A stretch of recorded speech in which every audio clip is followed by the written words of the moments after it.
말씀 앞으로 오신 여러분을 환영합니다. 오늘은 204강 82장 두 번째 시간으로 비어있는 무덤을 보지 말라라는 제목으로 말씀을 나누도록 하겠습니다. 마가복음 16장 10절과 11절에 마리아가 가서 예수와 함께하던 사람들이 슬퍼하며 울고 있는 중에 이 일을 알림해 그들은 예수께서 살아나셨다는 것과 마리아에게 보이셨다는 것을 듣고도 믿지 아니하니라. 예수님께서 부활하셨고 막달라 마리아를 만나셨습니다.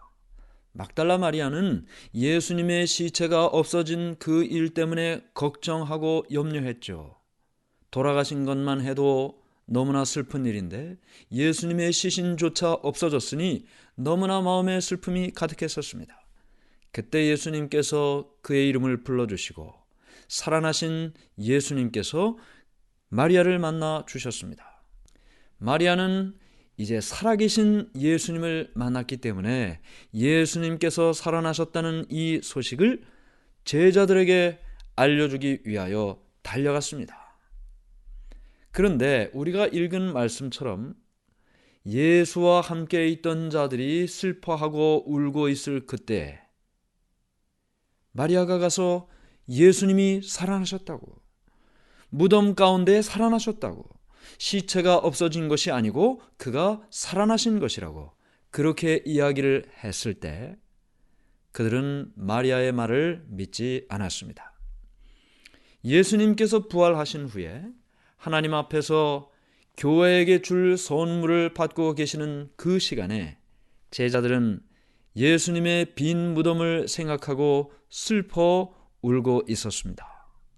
부활하신 그날이 온 하늘은 기쁨의 날이었는데 그런데 그날이 제자들에게는 불안과 혼란과 의혹의 날이었습니다. 여인들이 달려가서 말하는 것을 그들이 믿지 않은 것은 그들의 믿음이 얼마나 위축되었는지를 알려주는 일이었습니다. 예수님께서 돌아가신 그 사건이 얼마나 충격적이었는지 보여주는 일이었죠. 예수님께서 부활하셨다는 소식은 그들이 생각했던 것과는, 그들이 예상했던 것과는 너무나 달랐기 때문에 그것을 도저히 믿기가 어려웠습니다. 그것이 사실이라면 얼마나 좋을까 그들은 생각했었습니다.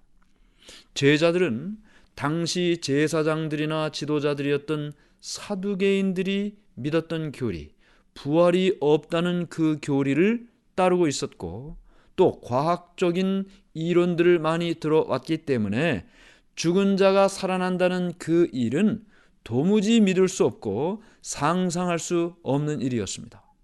또 죽었다가 다시 살아난다는 것이 도대체 무슨 일인지도 거의 알지 못하는 상태에 있었죠. 그래서 그 일을 예수님께서 부활하셨다는 그 말을 그들은 받아들일 수가 없었던 것입니다. 천사들이 마리아에게 말합니다. 가서 그의 제자들과 베드로에게 이르기를 예수께서 너희보다 먼저 갈릴리로 가시나니 전에 너희에게 말씀하신 대로 너희가 거기서 배우리라 하라 하는지라. 자, 여기 마리아에게 천사가 이야기했습니다. 이 천사들은 예수님을 보호하는 천사들입니다. 예수님께서 이 땅에 아기 예수로 오시는 그때부터 사시는 내내 예수님과 함께 있었습니다. 그들은 예수님의 신문 받으시는 광경, 십자가에 못 박히시는 그 장면을 목격했었습니다. 그 천사들은 예수님께서 제자들에게 하셨던 모든 말씀들을 들었습니다. 천사들이 과거에 예수님께서 제자들에게 말씀하셨던 예수님의 말씀을 기억하고 그 제자들에게 빨리 가서 예수님께서 말씀하신 그대로 살아나셨다라는 사실을 이야기하라는 것입니다. 그리고 이미 말씀하신 것처럼 갈릴리로 먼저 갈 테니 거기에서 만나자라는 말씀을 전하라는 것이죠. 천사들은 그의 제자들과 베드로에게 전하라 이야기했습니다. 제자들과 베드로에게 전하라. 베드로라는 이름을 딱 집어서 언급하셨습니다. 그냥 제자들에게 전하라 그렇게만 하지 않았어요. 제자들과 베드로에게 전하라. 예수님께서 돌아가신 후에 베드로는 양심의 가책으로 위축되어 있었습니다. 우리가 다 기억합니다. 3번씩이나 예수님을 부인했어요. 마지막에는 저주하면서까지 부인했는데 다구는 소리가 들렸습니다. 예수님을 부인했다는 그 수치스러운 일, 예수님의 사랑과 고민에 쌓인 그 시선이 항상 그의 눈앞에 어른거렸어요. 다른 제자들보다도 베드로는 아주 심한 고통을 겪었습니다. 그러나 그에게는 겟세마네 동산에 돌아가 눈물로 회개한 그 회개가 받아들여진 바 되었습니다. 그의 죄가 용서를 받았다는 보증이 주어졌습니다. 그래서 천사들에 의해 제자들에게 전하라 이렇게 하지 않고 제자들과 베드로에게 전하라 그렇게 말했던 것입니다. 모든 제자들이 다 예수님을 버렸지만 그러나 예수님을 만나기 위하여 가라는 부르심에 모두가 초대되었습니다. 그들은 예수님을 버렸지만 부활하신 예수님께서 제일 먼저 하신 일이 제자들을 만난 일이었습니다. 예수님께서는 그들을 버리지 않으셨습니다. 막달라 마리아는 자기가 주님을 보았다고 말하면서 그들에게 갈릴리에서 만나시겠다고 하신 초청을 반복해서 이야기를 했습니다. 그런데도 제자들은 믿지를 못합니다. 부활하신 후에 세상에서 하신 예수님의 최초의 사업은 제자들에 대한 당신의 변하지 않는 사랑, 변하지 않은 친절을 보여주시고 확신시켜 주는 일이었습니다. 내가 죽었어도 너희를 위한 사랑은 변함이 없다. 너희들에게 대한 모든 일들은 과거와 조금도 다름이 없다.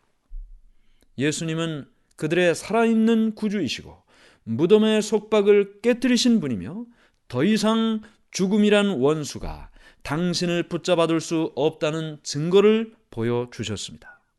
그리고 그들의 사랑하는 선생님으로서 그들과 함께 계실 때 그들을 사랑하셨던 그 사랑의 마음을 가지고 계시다는 사실을 나타내기 위해 예수님께서는 그들을 만나기를 원하셨던 것입니다.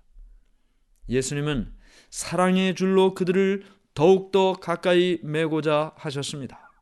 예수님은 말씀하시기를 가서 내 형제들에게 이르기를 그들이 갈릴리에서 나를 만나리라 그렇게 말씀하셨습니다. 여인들이 천사들이 한 그 말을 그대로 제자들에게 이야기했습니다. 갈릴리에서 만날 것이다. 예수님이 과거에 말씀하신 것을 그들이 기억하게 되었습니다. 예수님께서 살아계실 때 갈릴리에서 만날 것이라는 말씀을 하셨지. 그러나 아직도 그들은 기뻐하지 않았습니다. 아직도 그들의 마음속에 의심과 혼란을 깨끗하게 지울 수가 없었기 때문입니다. 이 여인들이 주님을 보았다고 말했을 때도 제자들은 믿으려고 하지를 않았습니다. 아마도 이 여인들이 너무나 예수님에 대한 생각을 했기 때문에 환상을 보았겠거니 그렇게 생각을 했습니다.